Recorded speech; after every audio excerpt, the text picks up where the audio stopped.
راہ رسالت معاذ صلی اللہ تعالی علیہ وسلم میں درود پاک کا ہدیہ پیش کریں۔ اللہم صلی علی سیدنا و مولانا محمد معدن الجود والکرم وآلہ واصحابہ الکرام ابنہ الکریم وبارک وسلم صلاة دائمة سرمدا ابدا۔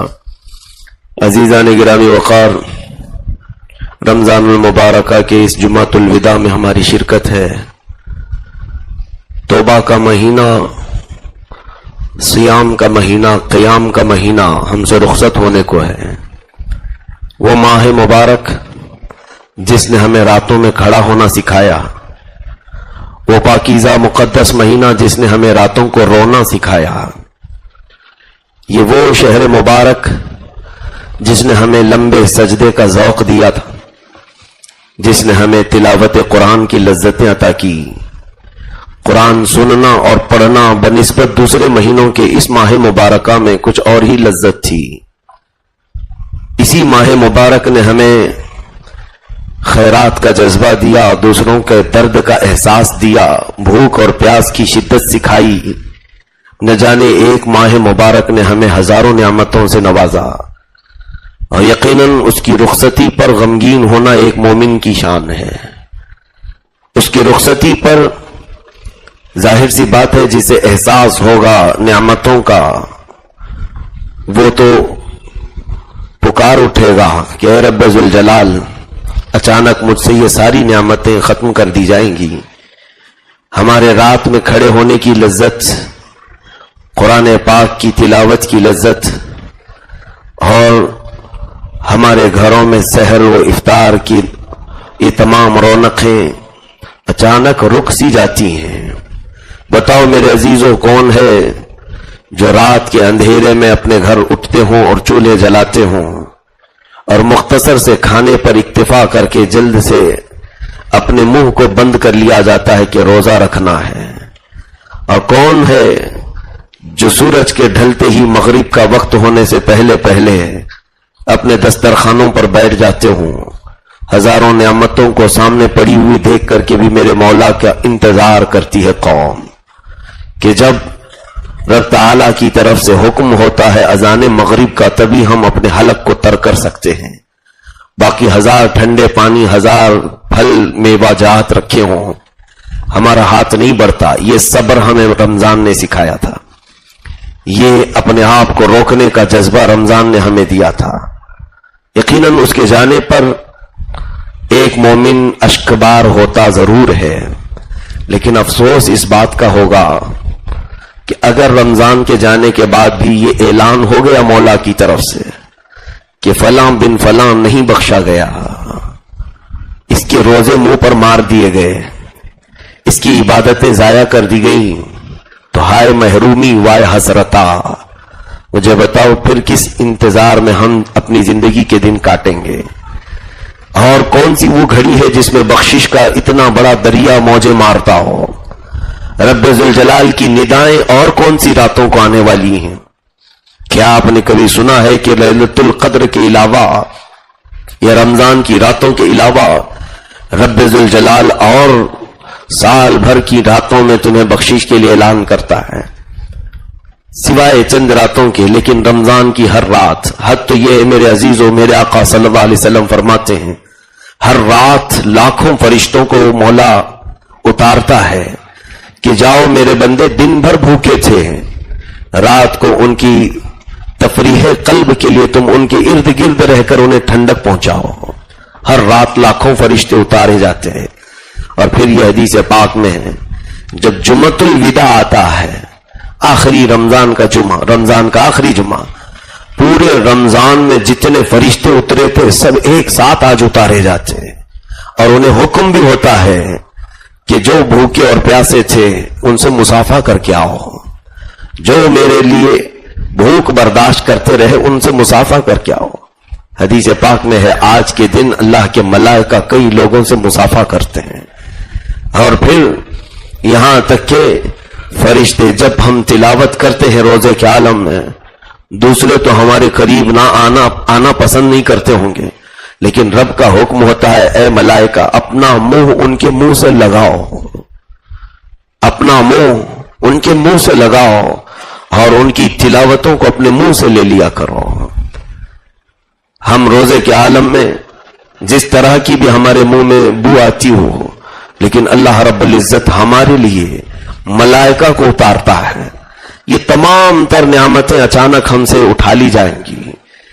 ہم بارہا کہتے رہے رمضان سے پہلے کہ یہ شہر غنیمت ہے، یہ ماہ غنیمت ہے، یہ فرصت کا موقع ہے، بار بار کسی کو نہیں دیا جاتا. اور چلو اب گزر رہا ہے رمضان، لیکن اگر اللہ کی بارگاہ میں یہ لکھ دیا گیا ہے کہ اس بندے کا یہ آخری رمضان ہے، اسی سال اس کی موت آنے والی ہے، کسی حادثاتی طور پر بھی موت آ سکتی ہے، کسی کو بیٹھے بٹھائے اٹیک آ کر موت آ سکتی ہے، تو پھر افسوس نہ کرے ایک مومن بندہ تو کیا کرے. میرے عزیزوں، جو بچے ہوئے دن ہیں میرے مولا کو منانے کے دن ہیں. یہ آخری جمعہ رب تبارک و تعالیٰ کی طرف سے اگر بخشش کا اعلان نہ ہوا تو بہت بڑی محرومی ہمارے ہاتھ آئی، بہت بڑی ہرما نصیبی ہمارے ہاتھ آئی. وہ کیسے کیسوں کو بخشتا ہے. میں یہاں پر دو چند باتیں آج عرض کرنا چاہتا ہوں. رمضان نے ہمیں کیا سکھایا تھا، رمضان نے ہمیں کیا دیا تھا. رمضان کا سب سے بڑا ایک اثر یہ تھا کہ ہمارے دلوں کو اس نے نرم کیا تھا، ہمارے دلوں کو اس نے نرم کیا تھا. بہت ساری چیزیں جو ہمارے اندر انا تھی، غرور تھا، تکبر تھا، ایگو تھا، اسے مار دیا تھا. ہم غربا اور مساکین کے ساتھ بیٹھ کر کے افطار کرنے میں بھی عیب نہیں سمجھتے تھے. ہم ان کے ساتھ بیٹھ کر کھانے میں کبھی اپنے آپ کو کمتر نہیں محسوس کرتے تھے. میرے عزیزوں، رمضان نے دوسروں کے درد کا احساس دیا. کیا تمہارے گھروں میں ایسا نہیں ہوا کہ کچھ پکایا گیا ہو اور تھوڑا سا زیادہ ہو جائے تو کسی مسکین کا انتظار کیا جا رہا ہو؟ کیا ہر گھر والے اپنے طرف سے کوئی صدقہ نہ نکالے ہو؟ مسکینوں کا انتظار کرنا دنیا کے لیے میرا یہ چیلنج ہے. ہزاروں ویلفیئر سوسائٹیاں کیوں نہ ہو، بہت ساری ریلیف تنظیمیں کیوں نہ ہو، لیکن غریبوں اور مسکینوں کے درد کا احساس انہیں نہیں ہوگا، کیونکہ وہ نہ بھوکے رہتے نہ پیاسے رہتے ہیں. حقیقت میں اگر مساکین اور غربا کے بھوک اور پیاس کا احساس کسی کو ہو سکتا ہے تو مسلمانوں کو ہوگا، جو روزہ رکھتے ہیں، جن کی پیاس اور بھوک کی شدت انہیں بتاتی ہے. میرے عزیزوں، سیدنا عبداللہ ابن مبارک رضی اللہ تعالیٰ عنہ نے بہت بڑا میسج دیا تھا کہ رمضان المبارک کے لیے میں یہ خصوصیت کے ساتھ عرض کرتا ہوں، ہماری اصل عبادت دوسروں کا احساس کرنا، دوسروں کے لیے اپنے اندر فیلنگ محسوس کرنا. آپ حج کے لیے نکلے ہوئے تھے، عبداللہ ابن مبارک حج کے لیے نکلے ہوئے تھے. وہ برسوں سے پیسے جمع کر کے قافلے کے ساتھ جایا کرتے تھے، اونٹوں پر، گھوڑوں پر. آپ درمیانی راستے پر تھے، ایک جگہ جہاں آپ کا قافلہ پڑاؤ کیا.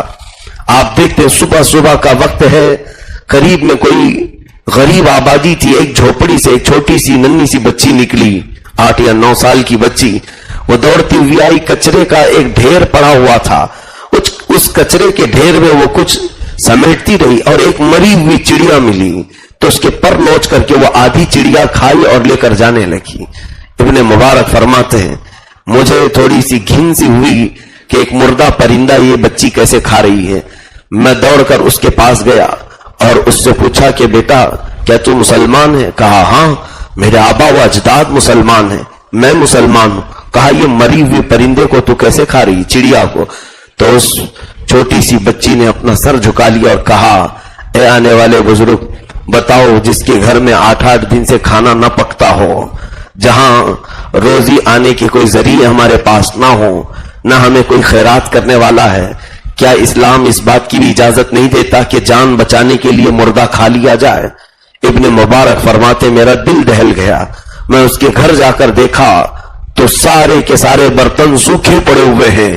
ایسا لگتا تھا کہ برسوں سے یہاں پر کوئی چیز آئی نہیں ہے، نہ کوئی اناج کے اثرات، نہ کسی پکی ہوئی چیز کی وہاں خوشبو. حضرت ابن مبارک نے کہا میں نے اپنے پورے جو حج کے پیسے تھے سب جمع کر کے اس بچی کی جھولی میں ڈال دیا. کہا بیٹا اس کو لو اور عیش سے جیو، جو ضرورت ہو کھایا کرو. بیچ راستے سے آپ پلٹ کر کے اپنے وطن آ گئے، حج کے لیے نہیں گئے، حج کے لیے جا نہ سکے. واپس جب آئے تو بہت سارے لوگ جو حج کے لیے جا چکے تھے، پھر وہ حاجی جب واپس آئے، لوگوں نے ان سے پوچھا کہ تمہارا حج کیسا ہوا؟ تو حاجی کہتے تھے ہمارے حج کا کیا کہنا، ہم تو عبداللہ ابن مبارک کے ساتھ عرفات میں تھے، ہم عبداللہ ابن مبارک کے ساتھ مینا میں تھے، ہم ابن مبارک کے ساتھ طواف کعبہ کر رہے تھے، ہمارے حج کا نہ پوچھو، ان کی دعاؤں کے سائے میں ہم نے حج کیا ہے۔ لوگوں نے کہا تم لوگ کیسی بات کر رہے ہو، ہم نے تو ابن مبارک کو حج کے موسم میں ان کے گھر میں دیکھا اور تم نے ان کے ساتھ حج کیسے کیا؟ یہ معاملہ بڑھا تو ابن مبارک کے پاس لوگ آئے، پوچھا کہ یہ لوگ کہتے ہیں کہ آپ کے ساتھ حج کیا اور آپ تو یہی تھے۔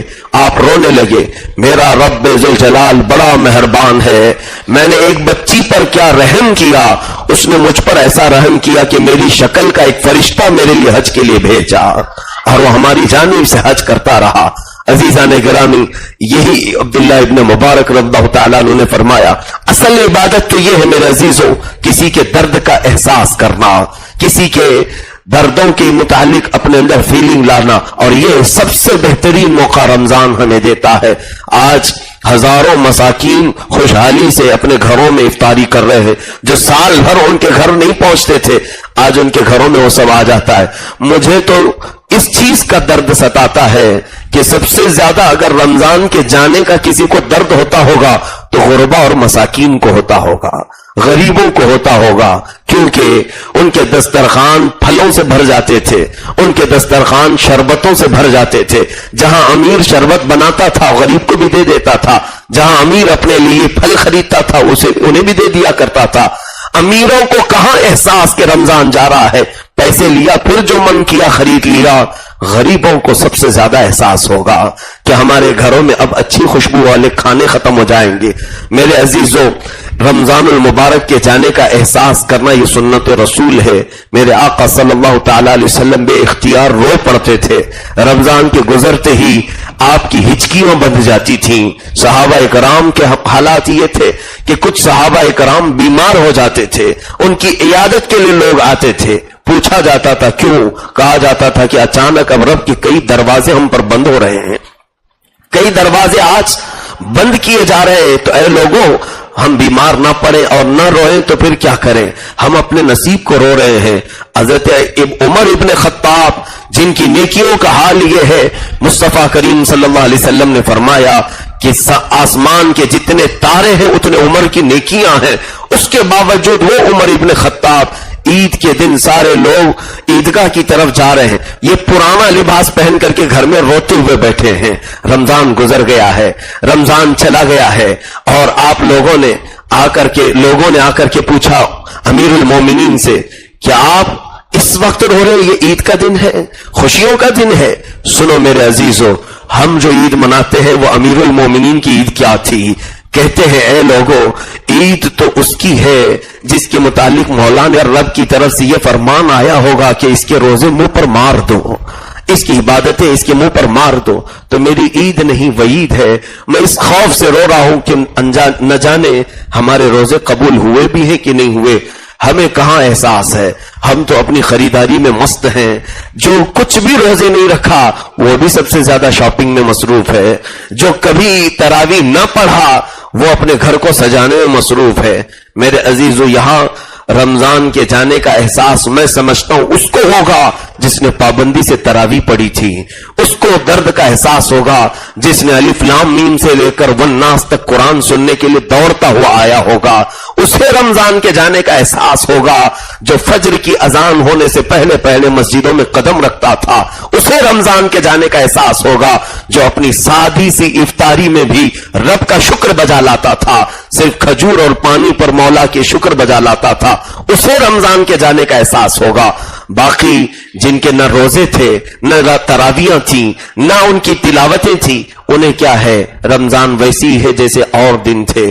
عزیزان گرامی وقار، آج میں صرف اتنی بات عرض کرنا چاہوں گا، ہو سکے رب تعالیٰ کے حضور دامن پھیلا لو، اور اب بھی وہ معاف کرنے پر تیار ہے، اب بھی وہ بخشش کا پروانہ دینے کو تیار ہے، اس لیے کہ ڈر ہے اس بات کا کہ ہمارا نام اس فہرست میں نہ آ گیا ہو جن کو اس سال اٹھایا جانے والا ہے، ان لوگوں کے نام میں ہمارا نام آ نہ گیا ہو جن کے پاس ملک الموت کو بھیجا جانے والا ہو، جن کی آخری سانسیں گنتی کی رہ گئی ہوں۔ عزیزان گرامی وقار، رب ذوالجلال کی بارگاہ میں مایوسی کفر ہے، اور بخشوانے والے ایسے ایسے لوگوں نے بخشوا لیا جن کے بارے میں ہم سوچ بھی نہیں سکتے. حضرت امام حسن بصری رضی اللہ تعالیٰ عنہ کے متعلق ایک بات ملتی ہے، ان کی محفل میں بیٹھے ہوئے لوگ اتنا روتے تھے کہ ان کی داڑیاں بھیگ جاتی تھیں. امام حسن بصری ایک بار رمضان میں بیان کر رہے تھے، سارے مجمع میں بیٹھے ہوئے لوگوں نے توبہ کر لیا. یہ دیکھیں رمضان میں توبہ کرنے کا ثمرہ اور نتیجہ کیا ہوتا ہے. ایک بندہ جو گنہگار تھا، عادت لت سی پڑی ہوئی تھی گناہ کی، ایسی کہ چھوڑنے سے چھوٹتی نہیں، توبہ تو کر لیا. امام حسن بصری کے دربار میں ان کی جب محفل ختم ہوئی، رات کا اندھیرا چھایا، اسے نشے کی عادت تھی یا کچھ گناہ کی عادت تھی، وہ پہاڑوں کی چوٹیوں میں جا کر چھپ کر گناہ کرنے کے لیے نکلا. جیسے ہی یہ رمضان کے ختم کے دن تھے یا رمضان گزر چکا تھا، وہ اپنے گناہ کے قریب ہی گیا تھا، غیب سے ندا آئی، اے بندے کیا تجھے احساس نہیں، تجھے ہم نے حسن بصری کی محفل میں تو معاف کر دیا تھا، تجھے پوری طرح سے صاف کر دیا تھا، کیا تو ہماری اس رحمت کو ساتھ نہیں رکھنا چاہتا؟ وہ بندہ بے اختیار روتا ہوا وہاں سے نکل آیا. ظاہر سی بات ہے، میں کہنا یہ چاہتا ہوں کہ ہم توبہ تو کرتے ہیں، لیکن توبہ پر کوئی ہمیں استقامت بخشتا ہے، اس توبہ پر کوئی قائم ہمیں رکھ سکتا ہے تو وہ رب ذوالجلال کی ہی ذات ہے، وہی پھر ہمیں رمضان کے بعد بھی بچا سکتا ہے. عزیزان گرامی وقار، حسن بصری رضی اللہ تعالیٰ عنہ کی ہی بات ہے. فرماتے ایک عورت روتی ہوئی ان کے گھر آئی تھی اور یہ کہنے کے لیے کہ میرا بیٹا آخری سانسیں لے رہا ہے، جوان لڑکا ہے، اور اس کی ایک ہی خواہش ہے کہ آپ اس کی جنازے کی نماز پڑھائیں. حسن بصری نے پوچھا کیا وہ ہماری مسجد میں آتا تھا؟ کہا اس نے نماز کوئی نہیں پڑھی، وہ روزے بھی نہیں رکھتا تھا، ہاں بس اس نے عیاشی بہت کی ہے. لیکن اے امام، اب وہ توبہ کر رہا ہے لیکن بستر پر ہے، اس کا علاج نہیں ہونے والا ہے، اس کی آخری سانسیں چل رہی ہیں، لیکن میرے بچے نے صرف مجھ سے ایک ہی خواہش کا اظہار کیا کہ آپ اس کی جنازے کی نماز پڑھاتے ہیں. حسن بصری نے کہا یہ نہیں ہو سکتا، جاؤ، تمہارا بیٹا گنہگار ہے، تمہارا بیٹا پاپی سیاہکار ہے، ہم اس کے جنازے میں پڑھانا تو دور حاضر بھی نہیں ہوں گے، کہیں اللہ کا عذاب آئے تو میں بھی اس عذاب میں نہ گرفتار ہو جاؤں. وہ بوڑھی خاتون روتی ہوئی گھر آئی. بیٹے نے پوچھا اماں کیا کہا؟ انہوں نے کہا کہ بیٹا تو کیا تمنا رکھتا ہے؟ تیرے گناہ ایسے ہیں کہ پورا مجمع جانتا ہے، پورا شہر جانتا ہے. اس نے ہچکیاں لینی شروع کی. کہا حسن بصری کے اس زمانے کا وہ نوجوان اپنی ماں سے کہتا ہے اگر میں اتنا گنہگار ہوں اور جس کے جنازے میں حسن بصری بھی نہیں آ سکتے تو ظاہر سی بات ہے میں دنیا کا سب سے بڑا پاپی ہوں. ماں اگر میری موت ہو جائے صرف میری آخری وصیت یہ ہے کہ میرے پیر میں رسی باندھ کر شہر کی گلیوں میں مجھے کھینچتا ہوا لے جانا، میری میت کو کھینچتے ہوئے لے جا کر کسی گٹر میں ڈال دینا، جیسے کوئی کتا مرے تو اسے کھینچ کر ڈالا جاتا ہے. ماں تڑپ اٹھی بیٹا ایسا کیوں کہہ رہے ہو؟ کہا تاکہ پوری قوم کو بتایا جا سکے کہ ایک گنہگار کی موت کا انجام دنیا میں یہی ہونا چاہیے، اس سے بہتر اسے دفن کرنے کا طریقہ نہیں ہونا چاہیے. سب کو یہ بتا دو تاکہ مجھے دیکھ کر اور دوسرے نوجوان سدھر جائیں کہ گناہوں پر جس کی صبح شام ہوتی ہے اس کی موت اسی طرح سے ہونی چاہیے، اس کا جنازہ ایسے ہی نکالنا چاہیے. ماں اس کی باتیں سنتی رہی، روتی رہی اور اس نے وعدہ تک لے لیا اپنی ماں سے کہ تم رسی لاؤ گی، میرے پیر کو باندھو گی. ماں ہاں کہتی رہی اور صبح کا وقت نہیں ہونے پایا تھا کہ بھنور میں ہی اس کی روح نکل گئی. وہ تڑپ کر بستر پر مر گیا. ابھی اعلان بھی نہیں ہوا تھا، اس کی موت کا اعلان نہیں ہوا تھا. دروازے پر دستک ہوئی، خاتون دروازہ کھولتی ہے، دیکھا امام حسن بصری کھڑے ہوئے ہیں، دروازے پر امام وقت کھڑے ہیں. تو آتے ہی انہوں نے کہا اے خاتون کہاں ہے تیرا بچہ؟ کہا وہ بستر پر تڑپ کر انتقال کر چکا ہے. کہا میں آیا ہوں، اسے میں غسل بھی دوں گا، اسے میں کفن بھی پہناؤں گا، اس کا جنازہ میں اٹھاؤں گا اور اس کا جنازہ میں پڑھوں گا. کہا وہ خاتون روتی ہوئی کل میں آپ کے پاس آئی تھی یہی ریکویسٹ لے کر, اس کی ایک ہی التجا تھی. آپ نے تو انکار کر دیا تھا, کہا ہاں مجھے صرف اس کے گناہ معلوم تھے. رات میں جب سویا تو مولا کی طرف سے مجھے خواب میں یہ اشارہ دیا گیا, اے حسن جسے ہم نے معاف کیا ہے تم کیوں اس سے ناراض ہو, جاؤ اس کے جنازے میں. میں نے جب اللہ کی طرف سے یہ پیغام سنا تو پھر احساس ہوا کہ رب ذوالجلال کی رضا اسی میں ہے کہ اس نوجوان کا کندھا دیا جائے, اٹھایا جائے. عزیزان گرامی, یہ واقعہ پڑھنے کے بعد روح مچل گئی. وہ قدیر و جبار خدا ہزاروں پاپ ہونے کے بعد بھی کسی کے جنازے میں امام وقت کو بھی بھیجتا ہے تاکہ اس کی روح کو قرار آ جائے, سکون آ جائے. کون ہے جو ہمارے عیبوں پر ہاتھ رکھ سکے؟ آج کون ہے جو ہمارے گناہوں کو دیکھ کر کے چھپانے کی طاقت رکھتا ہو؟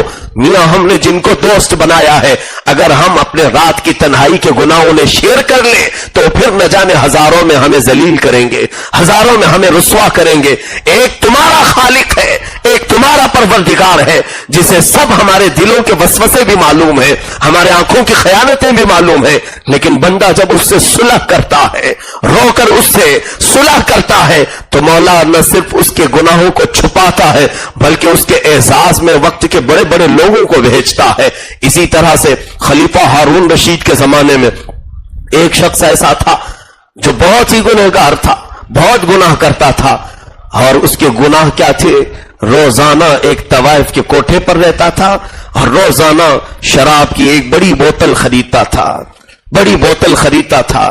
اور اس کے متعلق پورے شہر میں معلوم تھا اس کے پاس یہ دن بھر کمائی کرتا ہے اور رات کو کسی کوٹھے میں گزارتا ہے اور پھر شراب کی بوتل لے کر کے پتہ نہیں کہیں چلا جاتا ہے. لیکن دیکھیں اللہ رب العزت کسی کسی کو ایسی قوت عطا کیا ہے کہ وہ بندہ دکھتا تھا لیکن تھا ایسا نہیں.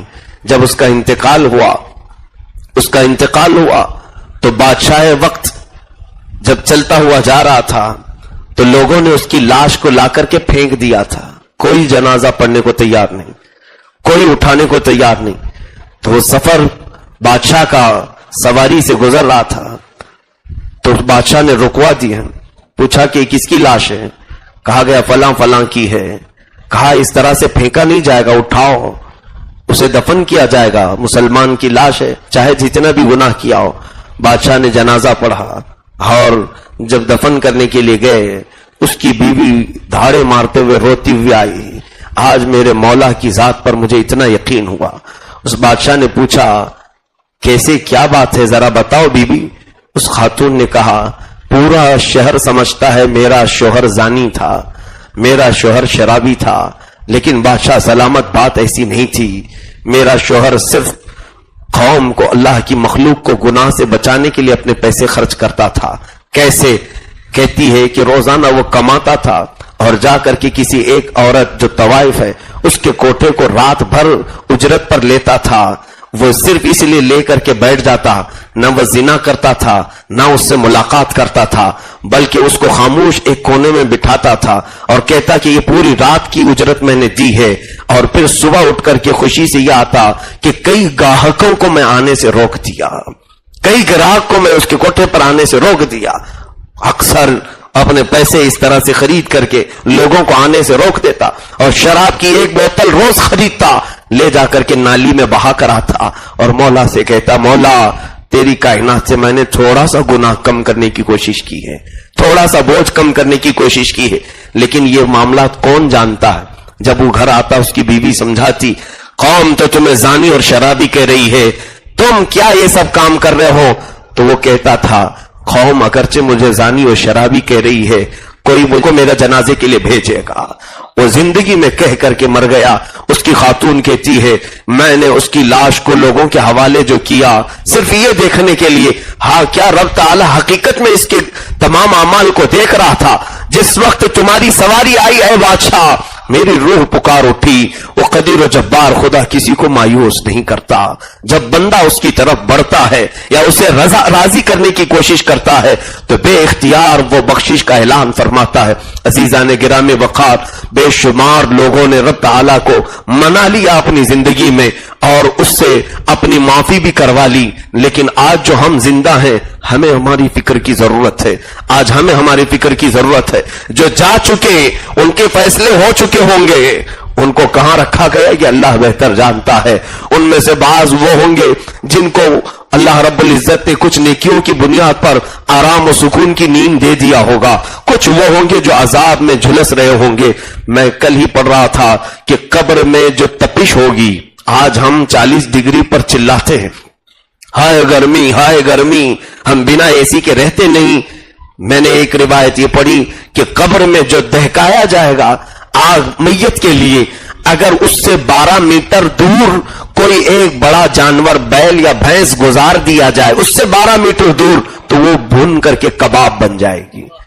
وہ پورا جانور کباب بن جائے گی. اس تپش میں ہمیں قبر میں قیامت تک کا انتظار گھڑیاں گن گن کر کے کرنا ہے.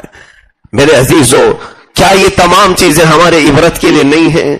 اب بھی اگر وہ نوجوان قوم جنہوں نے گناہوں کو اپنا مطمع نظر بنا رکھا ہے, لذتوں کو یہ سمجھ رکھے کہ یہی کل زندگی ہے, آنکھیں صرف ہمیں عورتوں کو تارنے کے لیے, صرف ان کے حسن و جمال کو دیکھنے کے لیے, جو یہ بے لذت گناہ ہمیشہ ہمارے لیے ایک زخم چھوڑ جاتا ہے. عزیزان گرامی وقار, رمضان المبارک میں ہم نے بہت کچھ سیکھا تھا, بہت کچھ سیکھا تھا. صبح سے لے کر شام تک ہم نے حلال بیویوں سے بھی دوری اختیار کر رکھی تھی, شہوت سے بھی ہمیں ان روزوں نے بچا رکھا تھا. قرآن پاک جو کبھی نہیں پڑھتے تھے وہ قرآن کو اٹھا لیے تھے, ہاتھوں میں لے لیا تھا. کیا ہماری اسی مسجد میں نہیں دیکھتے آپ روزانہ گھنٹہ 2 گھنٹہ تک مسجد گونجتی رہتی تھی تلاوت قرآن سے. اور وہ بچے بھی جنہوں نے قرآن کبھی زندگی میں پورا ختم نہیں کیا, وہ آج کل ختم قرآن کے قریب ہے, روزانہ ایک ایک پارہ پڑھتے آئے, اور کل ان کا ختم قرآن بھی اللہ وہ محفل نصیب کرے. میرے عزیزو, 1-2 نہیں, تقریباً 200 یہاں پر, 300 اوپر, اور عورتیں, یہ سب قرآن پڑھنے کا جو ماحول کس نے ہمیں دیا؟ اسی پاک مہینے نے, اسی پاک رمضان نے. اور پھر اس کے جو برکات ہیں, اس کے اور جو انعامات ہیں, اس میں ایک یہ ہے یونٹی اس نے دیا تھا ہمیں, اتحاد ہمیں دیا تھا. ہم نے ایک دوسرے سے جھگڑنا چھوڑ دیا تھا. ہم ساتھ میں بیٹھتے تھے, ساتھ میں اٹھتے تھے. دوسرے دنوں میں دل سخت ہوتے ہیں, رمضان میں دل نرم کر دیے جاتے ہیں. ہم ایک دوسرے کو معاف کرنے کا جذبہ بھی سیکھتے ہیں. یہ تمام چیزیں ہمیں رمضان نے عطا کیا تھا. اے میرے عزیزو, رب تبارک و تعالیٰ کی بارگاہ میں اولیاء کاملین دھاڑے مار کر کے روتے تھے جب رمضان رخصت ہوتا, اور یوں کہتے کہ اے مولا, اگر ہماری زندگی کا خاتمہ تو نے لکھا ہے تو بس رمضان ہی میں عطا کر, رمضان ہی میں عطا کر. روح جب تن سے جدا ہو, ماہ رمضان دن جمعہ ہو, دوپہر سے دن ڈھلا ہو, لب پہ جاری یہ صدا ہو. ہم تو یہ دعا کرتے ہی ہیں کہ باری تعالی ہمیں ماہ پاک میں موت نصیب فرمائے, اور جو اس رمضان میں انتقال کر گیا اس کے لیے میرے آقا صلی اللہ علیہ وسلم کی بشارت عظمیٰ ہے کہ مولا اسے قبر کے سوالات سے محفوظ رکھتا ہے. اسے قبر کے سوالات نہیں کیے جائیں گے, اور اس کے لیے آسانیاں ہوں گی. یہ سب احسانات, یہ سب برکات رمضان کی ہیں. تم 1 رکعت پڑھتے تھے, مولا 70 گنا اس کا ثواب. تم 1 روپیہ خیرات کرتے, 70 بڑھا کر کے دیے جاتے. کیا بات ہے, رمضان یہ سب ملنے کو ہے.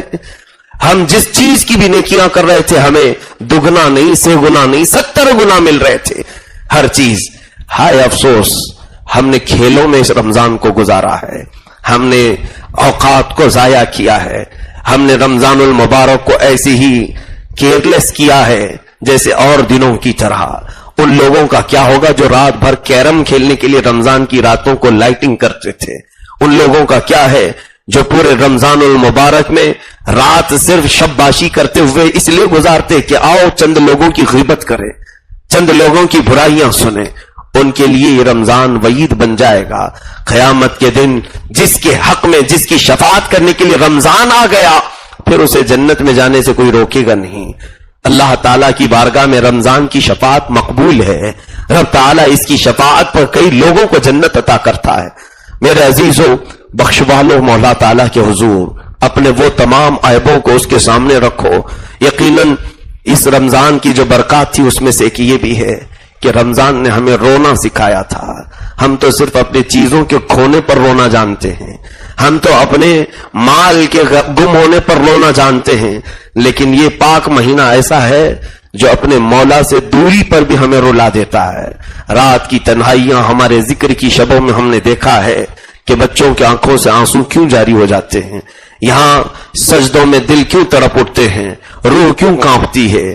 یقیناً یہ ماہ پاک ہمیں رب تعالیٰ کی وحدانیت کا ایک ایسا درس دیتا ہے کہ ایسا لگنے لگتا ہے کہ اب جبار خدا کی محفل میں ہم بھی کھڑے ہیں. اور برکت رمضان کی, میں تو صرف یہی کہتے جا رہا ہوں کہ کیا کیا چیزیں ہمیں رمضان نے دی تھی, صرف اس لیے کہ تمہیں احساس ہو کہ کیا چیز ہم کھو رہے ہیں, کیا چیز ہم سے جا رہی ہے, کون سی چیز ہم سے رخصت ہو رہی ہے.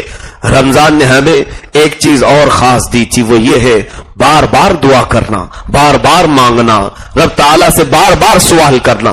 اتنی دعائیں کون سے مہینوں میں کی جاتی ہیں؟ افطار سے پہلے دعا, سحری کے بعد دعا, نمازوں کے بعد دعا, سونے کے وقت دعا, تراویح میں ہر 4 رکعت پہ دعا, پھر ختم ہونے پر دعا.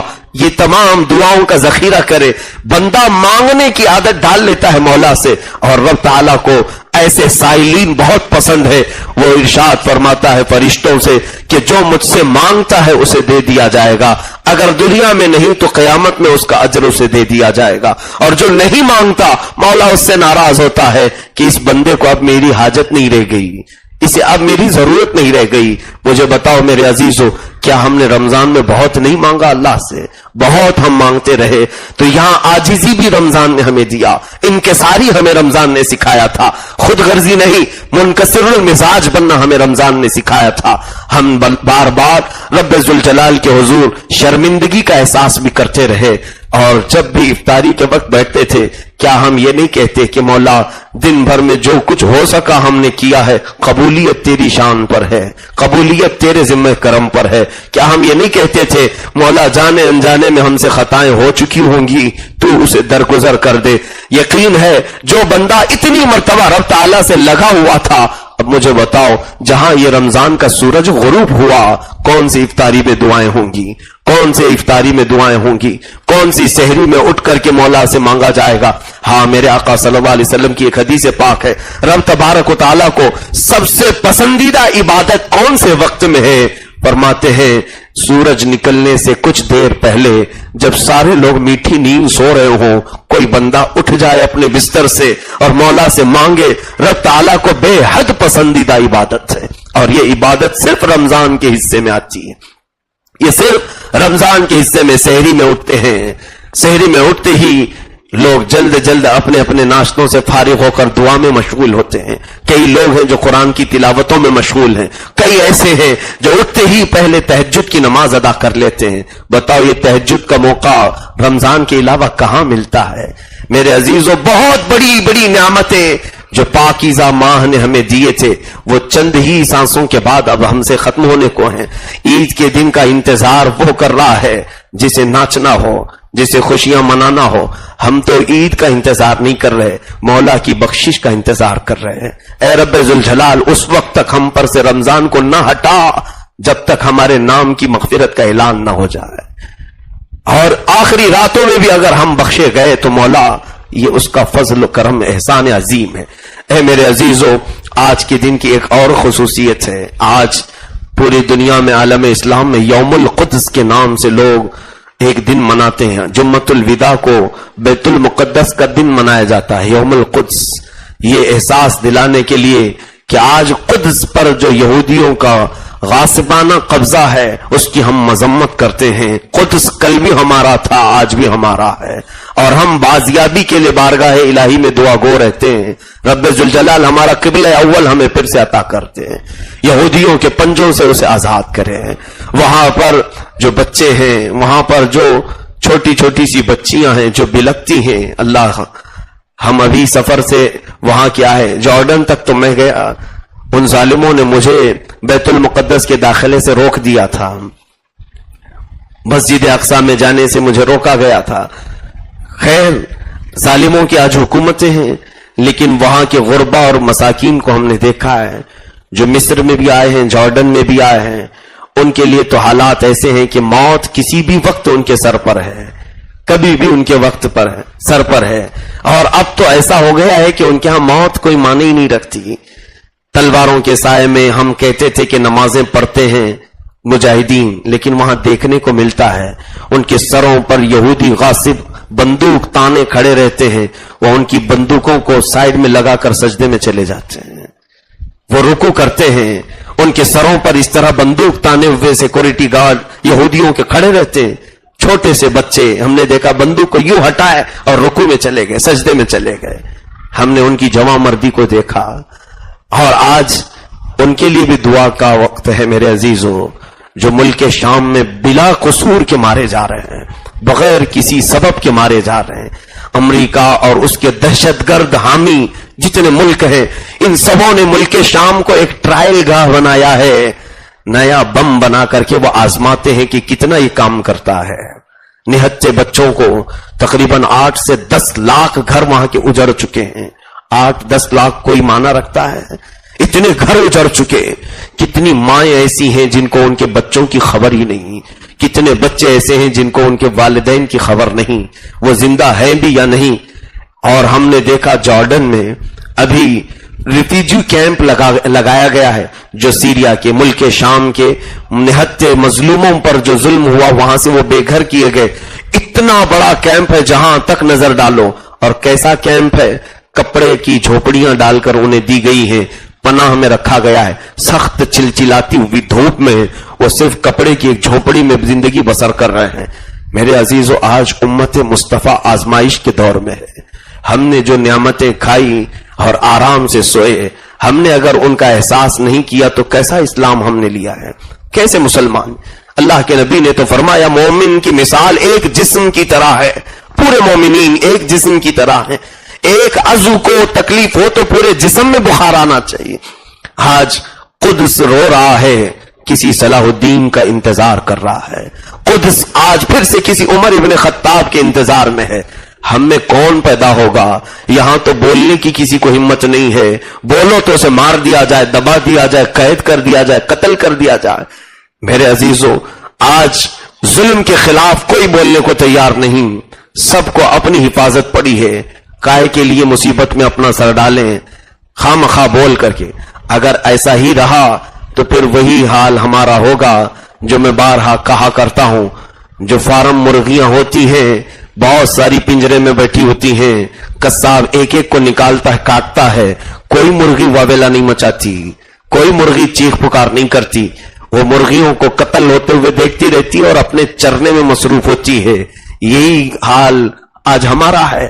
ہم دوسروں کے کٹتے ہوئے دیکھ رہے ہیں، کسی کی کوئی آواز نہیں نکلتی، کوئی کہیں سے پکارتا نہیں. یہ تمام اسلامی ممالک پر جو بیٹھے ہوئے بادشاہ ہیں، ان سب کو یہودیوں کے سانپ نے ڈس رکھا ہے.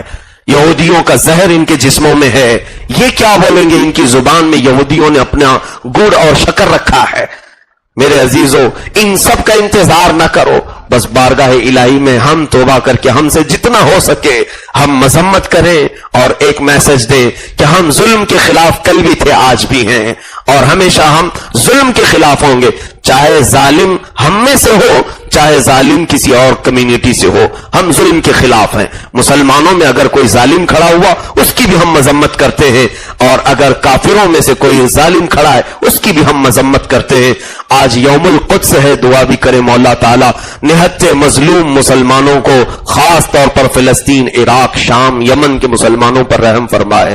کریم خدا رحم الرحیمین، مولا یہ جمعۃ الوداع تیرے دربار میں ہاتھ اٹھانے کی اب ہمت نہیں. مولا اے کریم خدا، تجھ سے وہ لوگ مانگے جنہوں نے تجھے راضی کیا ہو. مولا دعا کرنے کا حق اس کو ہے جس نے تیرا قرآن صحیح پڑھا.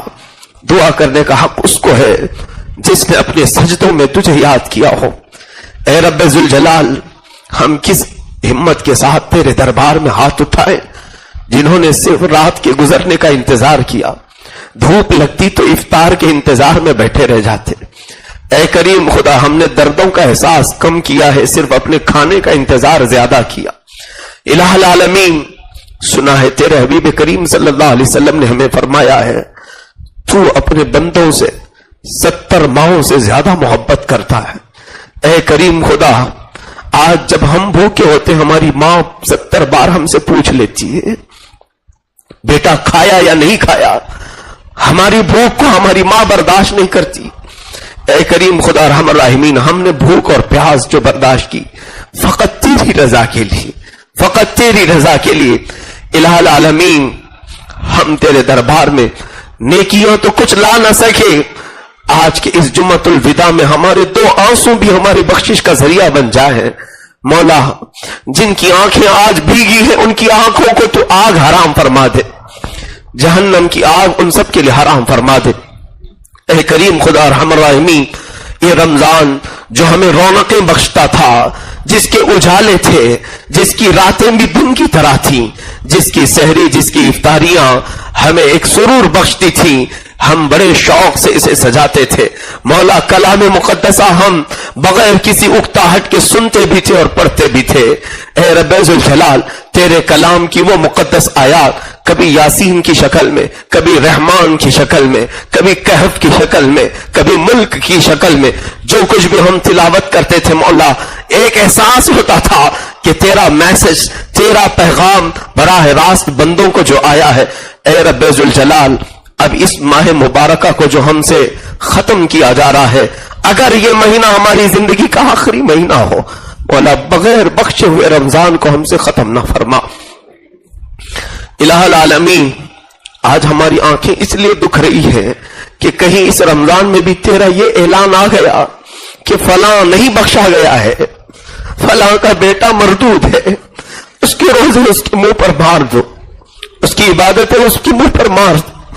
اے رب ذوالجلال، وائے حسرتا، وائے محرومی، ہم پھر کس کے دربار میں اپنی شکایت لے کر جائیں؟ ہم کس کے دربار میں اپنی شکایت کریں؟ الہ العالمین، گندے نکمے جیسے بھی ہیں، خار ہیں، بدکار ہیں، ڈوبے ہوئے ذلت میں ہیں، خار ہیں، بدکار ہیں، ڈوبے ہوئے ذلت میں ہیں، کچھ بھی ہے لیکن تیرے محبوب کی امت میں ہے، کچھ بھی ہے لیکن تیرے محبوب کی امت میں ہے. اب یہ بتا ہم اپنے داستان غم تیرے علاوہ کس کو سنائے؟ تجھ سے جو منہ چھپائے تو کریں کس کے سامنے؟ تجھ سے جو منہ چھپائے تو کریں کس کے سامنے؟ کیا اور کسی سے توقع نظر کی ہے؟ اے رب ذوالجلال، آج تجھے جمعۃ الوداع کی عزت کی قسم، آج تجھے تیرے شان ستاری کی قسم، آج تجھے تیرے شان غفاری کی قسم، جتنے ہاتھ اٹھے ہیں مولا، ہاتھوں کے نیچے گرنے سے پہلے ہماری بخشش کا اعلان فرما دے. ارحم الراحمین، اس ماہ مبارک کو ہماری مغفرت کا ذریعہ بنا دے، ہماری روح کا قرار بنا دے، ہمارے گناہوں سے آزادی کا سبب بنا دے. الہ العالمین، دنیا ہمیں ہر طرح کے گناہوں کی دعوت دیتی ہے، کبھی ہماری آنکھوں سے گناہ، کبھی ہمارے ہاتھوں سے گناہ، کبھی ہمارے پیروں سے گناہ، کبھی ہمارا پیٹ حرام کھانے کی خواہش کرے، کبھی زبان ہمارے چٹخارے بھرتی ہے. الہ العالمین، ایک میں کمزور کتنے گناہوں سے لڑتا رہوں. الہ العالمین، اگر تیرا فضل نہ ہو تو یہ دنیا کب کے ہمیں گناہوں سے مار دے گی. مولا، اے رب ذوالجلال، اس کے دامے فریب سے ہم سب کو آزاد فرما دے، اس کے چنگل سے، اس کے زلزلے سے، اس کے دلدل سے ہمیں آزاد فرما. کریم خدا ارحم الراحمین، بوڑھوں پر بھی رحم فرما، بچوں پر بھی رحم فرما، جوانوں پر بھی رحم فرما، عورتوں پر بھی رحم فرما. مولا، اس ماہ مبارک میں تیرے لیے جو بستر پر پڑے ہوئے مریض تیری بارگاہ میں آس لگائے بیٹھے، کچھ تو موت و حیات کی کشمکش میں ہے مولا، اگر ان کے حق میں صحت بہتر ہو تو انہیں شفا عطا فرما دے، اگر ان کے حق میں صحت بہتر نہ ہو تو بہتر معاملہ فرما دے. اے کریم خدا ارحم الراحمین، کچھ ہمارے پاس چھوٹی سی بچیوں کی درخواستیں آئی ہیں. 6 سال کی بچی جسے پورے ہاتھ کا کینسر.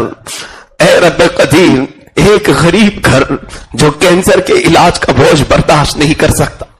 ارحم الراحمین، اگر وہ تیری آزمائش میں ہے تو مولا ہم کمزوروں سے تو آزمائش نہ لے، ہم کمزوروں سے تو امتحان نہ لے.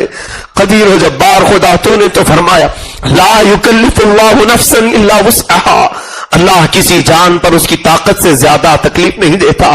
ارحم الراحمین، ہمارے کمزور جسم تیرے عذاب کو سہنے کے قابل نہیں. مولا بے سبب بے حساب ہم کو بخش کر کے جنت عطا فرما. اے رب ذوالجلال اخیر میں صرف اتنی التجا ہے, ہم نے وہ آنکھیں رکھی تو نہیں ہے کہ سوال کرے, مگر پھر بھی تیری کریمی کی شان پر ہم آس لگائے صرف اتنا سوال کرتے ہیں, نہ جانے یہ آنکھیں کب ہمیشہ کے لیے بند ہو جائے. ان آنکھوں کو ایک بار جمال مصطفیٰ عطا فرما دے, رسول کریم صلی اللہ علیہ وسلم کے دیدار سے مشرف فرما. وصلی اللہ تعالی علی خیر خلقہ محمد وآلہ وصحبہ اجمعین, وآخر دعوانا الحمد للہ رب العالمین.